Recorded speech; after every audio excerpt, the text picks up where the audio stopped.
नमस्कार। हम इस वीडियो में आपको बताएंगे कि पूरे अखंड भारत के लिए झंडे की शुरुआत कहाँ से हुई, कब से हुई और उसके बाद से लेकर अपने राष्ट्र भारत यानी भारत के राष्ट्रीय ध्वज तिरंगे तक के बनने की कहानी को भी जानेंगे।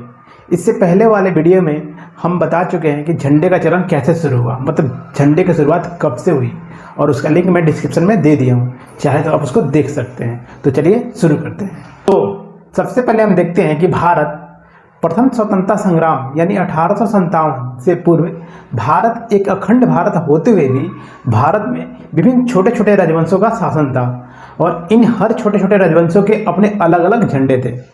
पर जब 1857 की क्रांति हुई और क्रांति में अंग्रेजों को जीत मिली तो अंग्रेज भारत के इन छोटे छोटे राजवंशों को आपस में समेटना शुरू कर दिया और आपस में समेटकर पूरे भारत पर शासन स्थापित किया और भारत को एक औपनिवेशिक राज्य बना दिया। इस औपनिवेशिक भारत को दिखाने के लिए अंग्रेजों को पहली बार ध्वज की जरूरत पड़ी और इसी दौरान अंग्रेजों ने पूरे भारत के लिए एक ध्वज जारी किया, जिसमें अंग्रेजों ने 1880 में पहला ध्वज भारत के लिए जारी किया।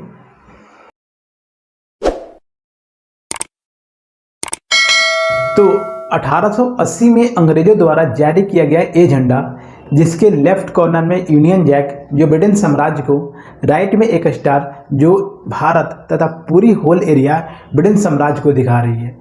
ऐसा ही झंडा अंग्रेजों ने पहले कनाडा और दक्षिण अफ्रीका के लिए जारी कर चुका था और ये झंडा अंग्रेजों द्वारा बनाया गया झंडा अंग्रेजों के लिए भारत की आज़ादी यानी 1880 से 1947 तक रहा। 1904 ईस्वी में एक कोल्ड स्ट्रीम नामक अंग्रेज अधिकारी ने लॉर्ड कर्जन के सामने एक झंडे का प्रस्ताव रखा, जिसमें ऊपर का ब्लू कलर हिंदू और बौद्धिज्म, बीच का ग्रीन मुस्लिम्स और नीचे का लाइट ब्लू कलर ईसाई को तथा लेफ्ट में बैगनी तथा 8 डॉट्स राज्य और प्रांतों का प्रतिनिधित्व कर रहे थे। तब पूरी रेड पट्टी ब्रिटेन साम्राज्य को दिखा रहा था, पर यह झंडा मान्य नहीं हो सका। ये अंग्रेजों द्वारा बनाया गया झंडा था। इसके बाद कुछ भारतीय क्रांतिकारियों ने भी झंडे का प्रस्ताव रखा, जिसमें बाल गंगाधर तिलक ने गणेश, बंकिम चंद्र चटर्जी और अरविंद घोष ने काली तथा कुछ लोगों ने गाय को प्रतीक बनाने की बात कही, पर ये पूरी तरह हिंदू केंद्रित होने के कारण प्रचलन में नहीं आ सका।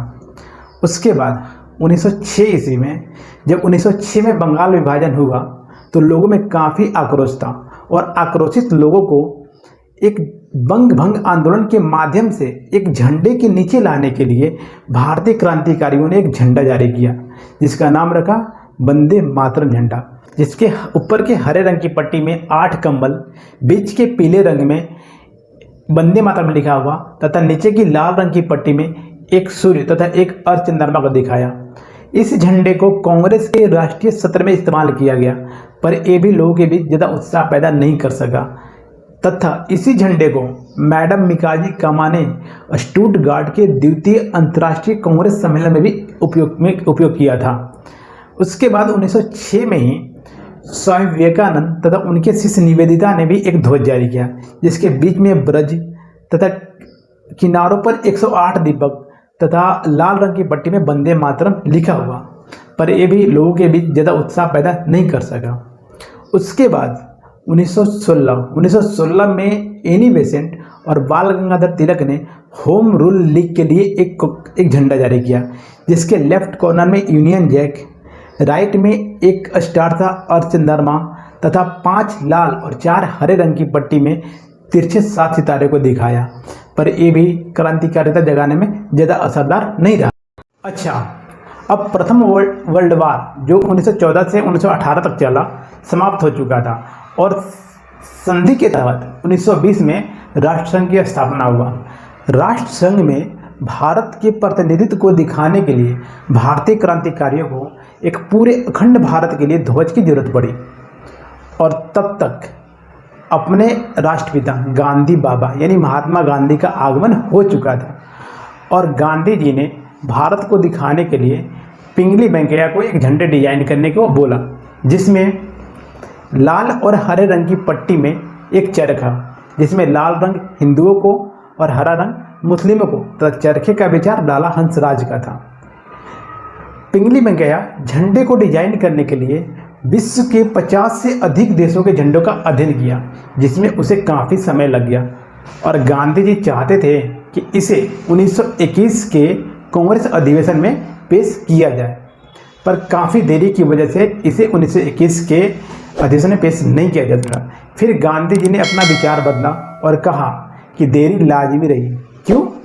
क्योंकि इस झंडे में हिंदू और मुस्लिम के अलावा भारत के अन्य धर्म के लोगों के लिए कोई जगह नहीं था। फिर इसी झंडे को संशोधित किया गया और संशोधित रूप में सफ़ेद रंग की पट्टी को जोड़ा गया, जो भारत के अन्य धर्म के लोगों को, जो भारत के मुस्लिम और हिंदू के अलावे अन्य धर्म के लोगों को दर्शाती है। और फिर गांधी जी 1929 के कांग्रेस अधिवेशन में इसी झंडे को धर्मनिरपेक्षता की ओर ले गए, जिसके व्याख्यान में उन्होंने बोला कि केसरिया बलिदान के लिए, सफ़ेद शुद्धता के लिए और हरा आशा को दर्शाता है। और ये झंडा भारत के स्वतंत्रता यानी 1947 तक चला। अब हम स्वतंत्र हो चुके थे, हमें आज़ादी मिल गई थी और अब फिर इस आज़ाद भारत के ध्वज के चयन के लिए भारतीय संविधान सभा ने 23 जून 1947 को डॉक्टर सर्वपल्ली राधाकृष्णन के अध्यक्षता में एक तदर्थ समिति का गठन किया और समिति ने भारतीय राष्ट्रीय कांग्रेस के इस ध्वज में चरखे के स्थान पर अशोक के सिंह स्तंभ के चक्र यानी पहियों को स्वीकार किया। और फिर 22 जुलाई 1947 को डॉक्टर सर्वपल्ली राधाकृष्णन के कहने पर संविधान सभा ने इस झंडे को सफ़ेद पट्टी में नीले रंग के चक्र के साथ स्वीकार किया, जो प्रगति को दिखाता है। इस तरह से हम भारत के राष्ट्रीय ध्वज तिरंगे तक पहुँचे। वर्तमान में ध्वज बनाने की जिम्मेदारी भारतीय ग्रामीण उद्योग यानी ग्रामोदय उद्योग के पास है। तो आपको वीडियो कैसा लगा? अगर वीडियो अच्छा लगा तो ज़रूर सपोर्ट कीजिएगा। Thank you, thanks for watching. जय हिंद, जय भारत।